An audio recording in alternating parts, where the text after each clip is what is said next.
Welcome once again to Commander by Danon. Today we are continuing to build decks led by the new legendary creatures from the upcoming set, Aetherdrift. Leading our deck for this video is none other than one of the new gods of Amonkhet, Ketramose the New Dawn. Also, and I know it's annoying to keep hearing this, but statistically if I don't ask you to like and subscribe, the video gets fewer subscribers. Ketramose the New Dawn is a 3-mana 4/4 legendary god with Menace, Lifelink, and Indestructible. He cannot attack or block unless there are 7 or more cards in exile. Additionally, whenever 1 or more cards are put into exile from graveyards and or the battlefield during our turn, we draw a card and lose 1 life. Now, I feel I should clarify. The effect has to happen on our turn, but the trigger is per effect. In other words, if we cast a Rest in Peace on our turn and exile a total of 30 cards from all the graveyards, Ketramose would only draw us 1 card. But if we cast Swords to Plowshares on 1 creature, and then Utter End on an enchantment, we would draw 2 cards, 1 from each effect. Lately, I've been focusing on budget decks. I find them a fun challenge. But since Ketramose is pre-ordering for about $30, at least at the time of recording, this will not be a budget deck. It won't be crazy expensive, but it won't be cheap either. Apologies to your wallet. But before we get to our deck list, a quick word from our sponsor, Ultimate Guard. The Return to Earth Boulder series is unique in that they are made almost entirely of renewable resources, rather than plastic. And lately, Ultimate Guard has been printing these not just in solid colors, but with artist print, like this new Squaros series. As part of a set, you can call upon all the Ninja Turtles to protect your commander decks, like this one featuring Leonardo. Pick up yours today at your local game store, or order it on Amazon. Link down below. In order to build a functional commander deck, you need lots of different pieces, which is why I try to rely on my handy-dandy checklist. 50 mana sources, usually split between 37 lands and 13 pieces of ramp, 10 pieces of card advantage, 8 to 10 pieces of spot removal, 2 to 3 board wipes, 2 pieces of graveyard hate, and 1 sudden I win card. Oh, one more quick announcement before we get started. I'm currently streaming with my son over on Musings by Danon as well as Twitch. It'll mostly be Final Fantasy XIV, but you're more than welcome to pop in and talk about Commander. Honestly, about half my streams are talking about manga, anime, or Commander.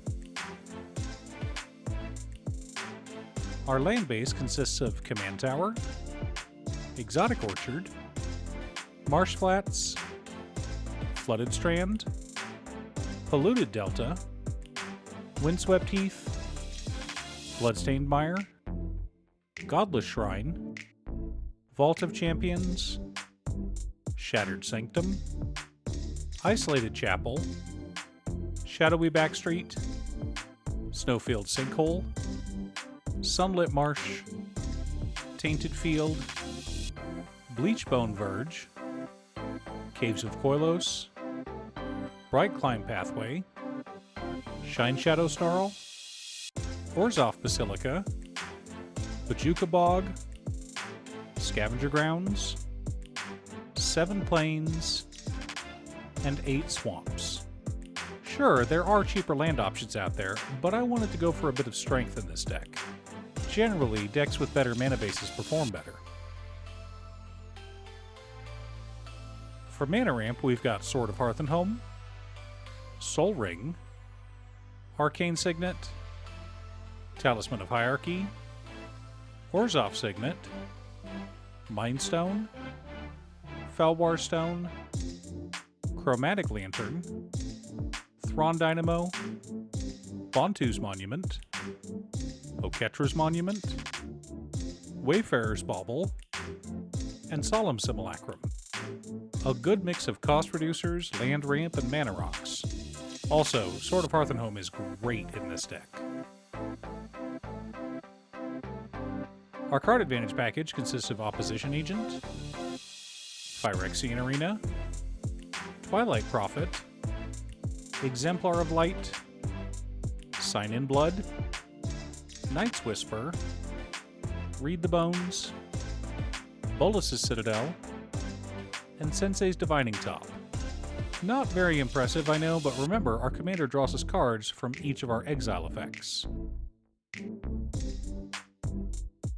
For interaction and spot removal, we're running Dayuthi Voidwalker, Swords to Plowshares, Path to Exile, Teferi's Protection, Deadly Rollick, Anguished Unmaking, Leyline of the Void, D-Spark, Return to Dust, Utter End, Grasp of Fate, Baleful Mastery, Angel of the Ruins, Rest in Peace, Disenchant, Noxious Gearhulk, and Lauren of the Third Path.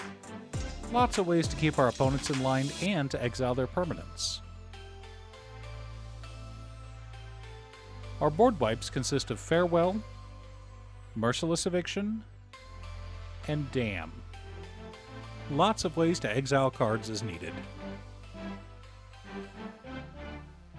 The core of our deck consists of Restoration Angel, Felidar Guardian, Ellis Ilkor Sadistic Pilgrim, Soul Warden, Veto Thorn of the Dusk Rose, Kumbal Consul of Allocation, Authority of the Consuls, Soul's Attendant, Suture Priest, Blind Obedience, Vizcapa Guildmage, Exsanguinate, and Debt to the Deathless.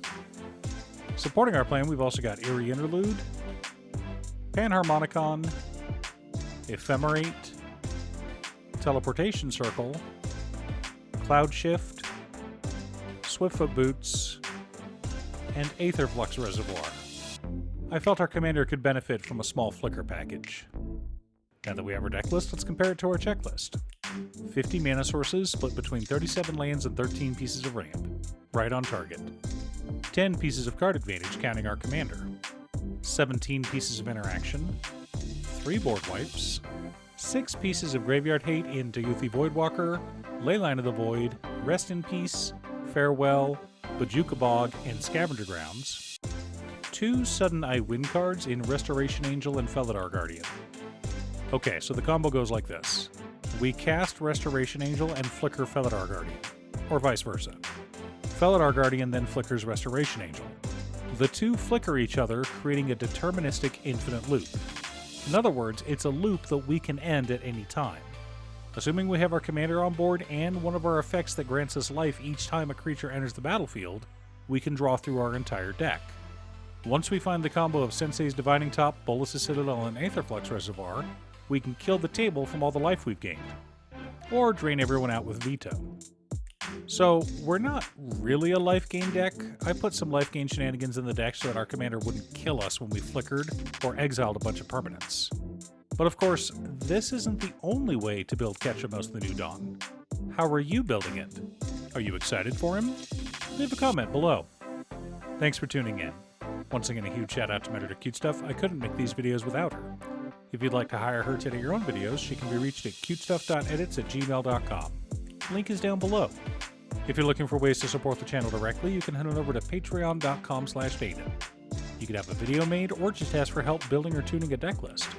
I also want to give a quick shout out to all of my patrons: Waffles, Jiraiya, Muffins, Marcus, Brett, Roxy, Alex, Borgie, Nazwin Conga, Aaron, Chris, Robert, William Pye, Kazaris, Booksu, Patrick, Naffy Noodle, Tiz, Art, Richard, Devin, Sint, Boomy, Freya, Jackie, and Finn. You guys are awesome. I post new Commander Deck videos every weekday, so be sure to subscribe and ring the bell to be notified of new videos. Again, thanks for watching, and I'll see you all again next time on Commander by Dayton.